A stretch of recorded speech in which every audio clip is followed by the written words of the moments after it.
think I've never been one to think I was going to do oil painting.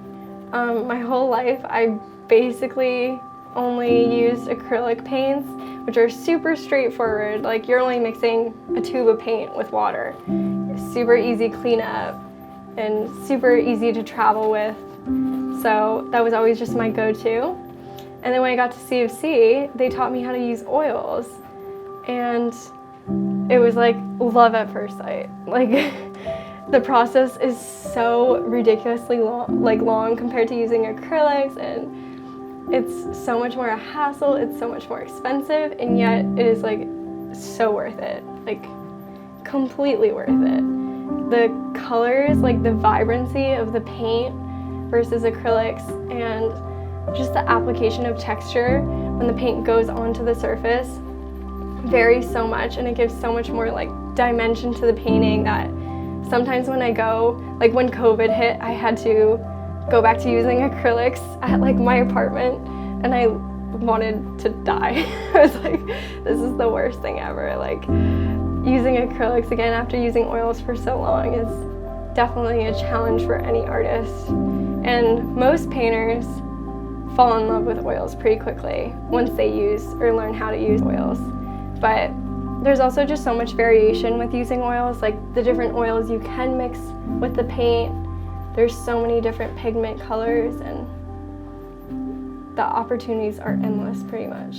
It's also cool because, like, depending on how you put the paint on, like the brush stroke is indented into the painting. So you can see like how the brush stroke was actually going as I was painting versus acrylics. These are acrylics, and like you can't see that.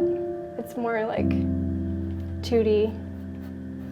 Basically started this whole project based on my brothers going to Burning Man and their experience there, like, and how so many people celebrate so many events with fires and just like bonfires and fun activities where everyone's kind of surrounded by a fire.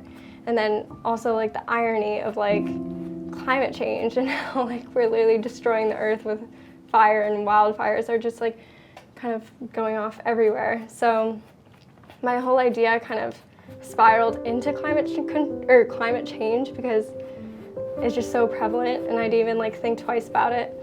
I just thought like the images themselves were so interesting, and like they definitely just pose such an important question. But it's not even about like the cliche of like, oh, we gotta like change the planet for climate change. It's more like, how insane is our reality right now? And like, do we really take the time to even notice that?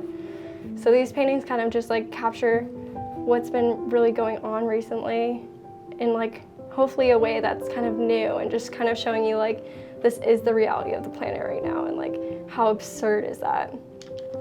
But it kind of just blossomed into this whole thing, and I just really want to create like an atmosphere for the viewer to kind of put themselves into, and also kind of like poke fun at the human civilization, like just taking advantage of Earth in general.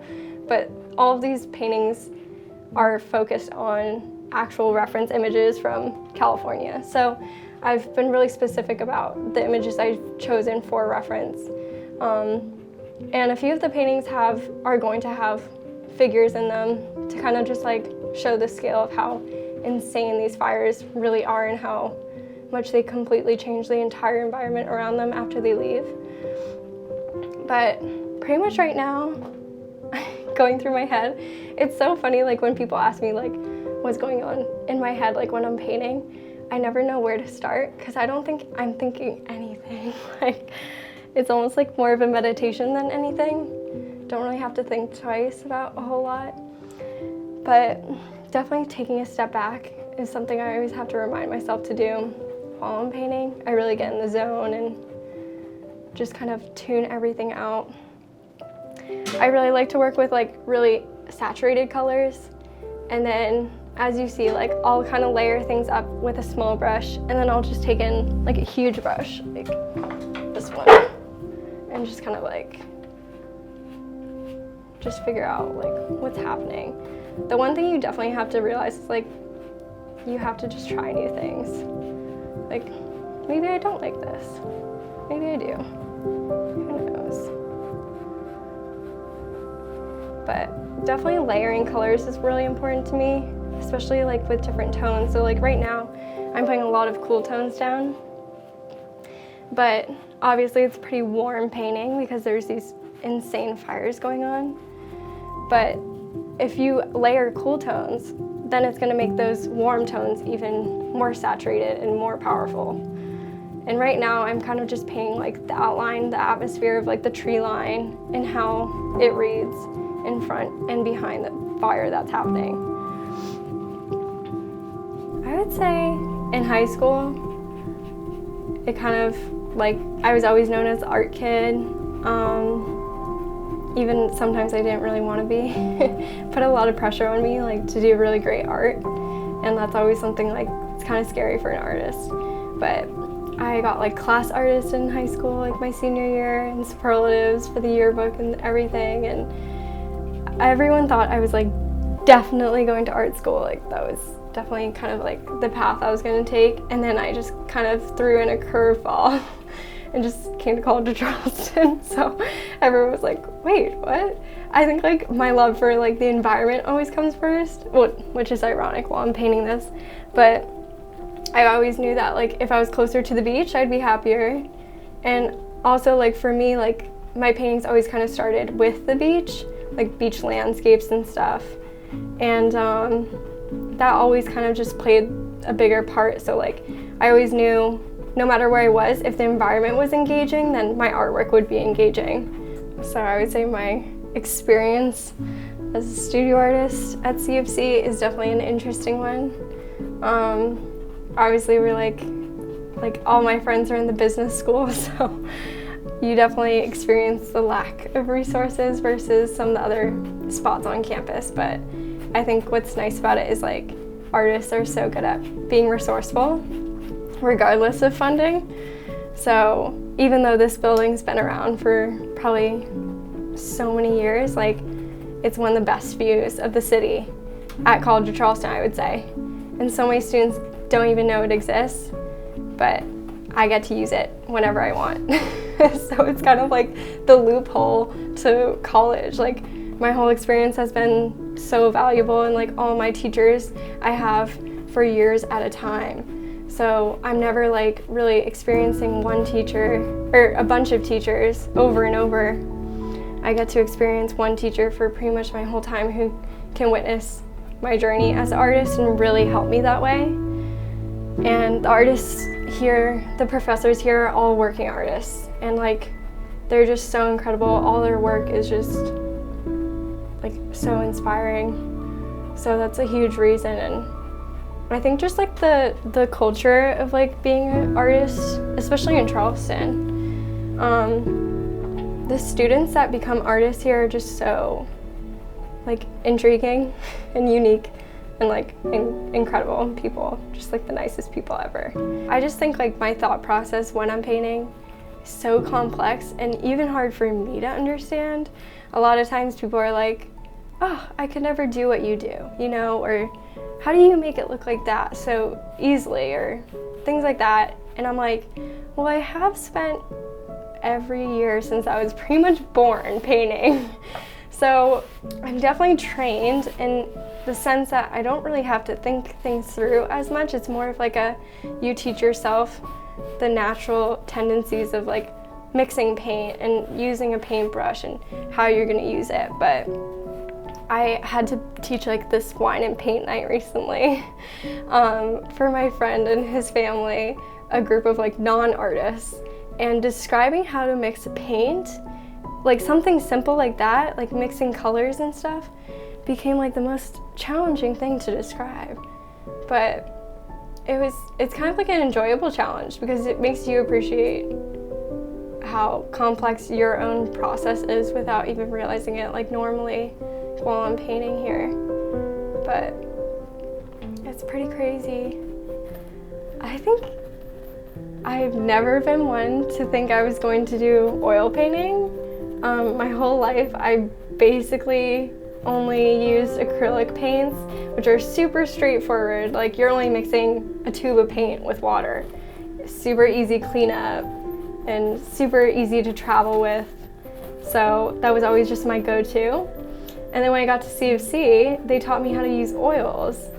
And it was like love at first sight. Like the process is so ridiculously long compared to using acrylics, and it's so much more a hassle, it's so much more expensive, and yet it is like so worth it, like completely worth it.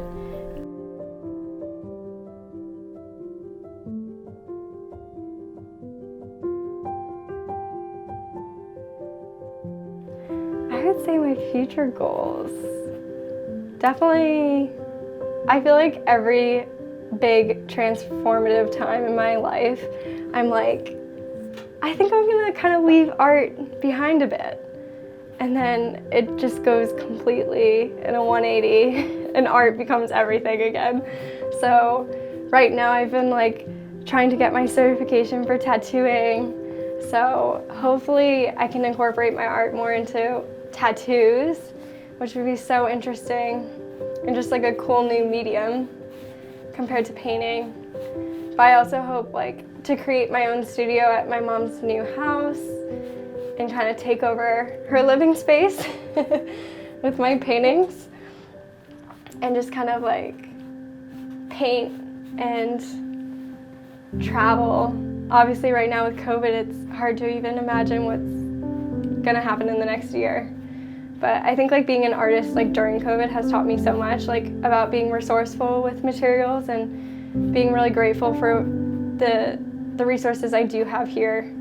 It's gonna be so sad having to leave the studio at College of Charleston, move all my paintings and my artwork, but I just got into the Young Contemporaries gallery, which is gonna be so exciting. My artwork will be hung up, and then I have the senior thesis.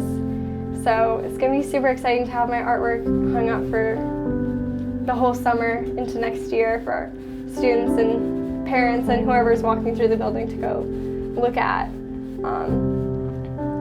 And I hope it's something that catches someone's eye and makes them think about our current reality. That's why it's like kind of important to like use actual reference photos though, I think, for my work, because like I do want it to be like, this was in Texas, you know? And one thing that I'm definitely going to do with these paintings, like this series, is expand it to using reference photos from the snowstorm in Texas. It makes sense to be in Colorado, but the snowstorm in Texas is just like the most absurd thing ever. Like all those tweets about it and everything, even from like politicians, and like just the controversy of like how bizarre that is in the world is definitely something I want to explore. Same with like flooding. So right now I'm working on wildfires for the most part, but I think my artwork's going to definitely start incorporating some flooding and some snowstorm. And I'll probably keep the titles of the paintings, like the captions of the photographers. So some of them are like, you know, guy tries to park his car and it's like in a flood and like wherever.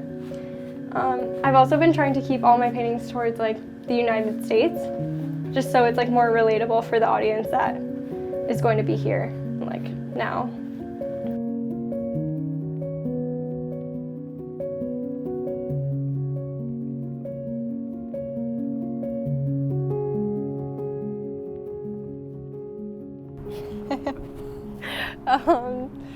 Where to begin? Usually when I'm sketching, I try to sketch the exact opposite of how I paint.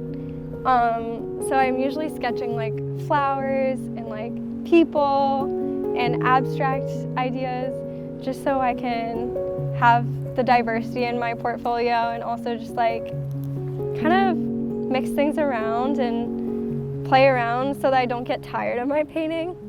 And it also allows me to go back to my painting and feel freshened and like, or feel refreshed and just have like a different perspective. So a lot of my sketchbook like work is completely different than what I would say my paintings kind of resemble or or look like for the most part. A lot of my sketches recently have become more tattoo designs or designs that I'm going to put into denim for people, like on denim jackets and things like that. I always skip pages in my sketchbook too, like random observational plants. And then a lot of stick and poke ideas, more stick and poke ideas, more tattooing ideas. My mom gets kind of mad that I do that. Random watercolors. Like, I don't know what that is. Don't know what that is. They're all just so different. It's crazy. And then I'll do like more realistic stuff like this with watercolors and pens, just to kind of mix it up. Just have something pretty and nice. I feel like this one specifically, like, this is like literally my mind at play. Like, if I had to show someone like the inside of my mind, it would probably look like that. If that makes any sense at all. Not sure if it does. A lot of my work is either like very realistic, illustrative, or just completely abstract. I'm doing something to like take my mind off things, and I think it's like very meditating. My favorite thing about Charleston, I just feel like it's so cliche to say it, but probably the weather. I just feel like it's like the happiest weather ever, and I feel like everyone's been going to California for that, but little do they know it's also here, and the beach is so close, and I just absolutely love the beach so much. And having it be like a 15-minute drive, I feel like my tan starts so early in the year now, and it's just beautiful. Like surfing and the whole culture of that, and Folly Beach is probably like my favorite spot ever. And a lot of people would probably agree. But everything about the culture here is just really like beautiful and warm and friendly. And it was just such a great place to live for like 4 years, and now move on to bigger things. Crazy. During the entire journey of painting, it's funny looking back now because I don't remember painting any of it. It's almost like, I think I mentioned before, like I get into this like meditative trance when I'm painting that I just completely forget time and like everything I'm working on.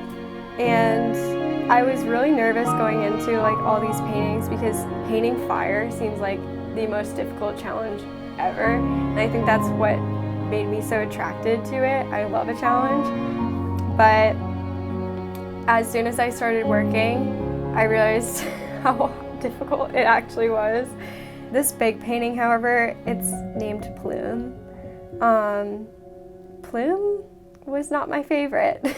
Plume was my least favorite painting, and it was kind of ironic because it was the first painting I started with, and it was the biggest painting of the series. I used the most paint by far though on this piece. Looking at them as a whole, I love how saturated they became and how much contrast there is in the pieces. That was one thing that I've always loved in painting, is the contrast you can get between values. Or looking at them as a whole, I realize how much I'm drawn to elements like earth, wind, fire, water. And like right now there was this huge focus on fire for me, which is kind of ironic because I associate myself with wind, but before the fire pieces I was mostly working on water, and now I think I'm going to continue that and go into wind or back to the ocean and really use what I've learned in this series to create some really crazy large-scale abstracted ocean wave pieces. I'm Meghan Donohue. I'm a senior art major at College of Charleston, and I'm originally from Boston, Massachusetts. This is a sneak peek into my creative process.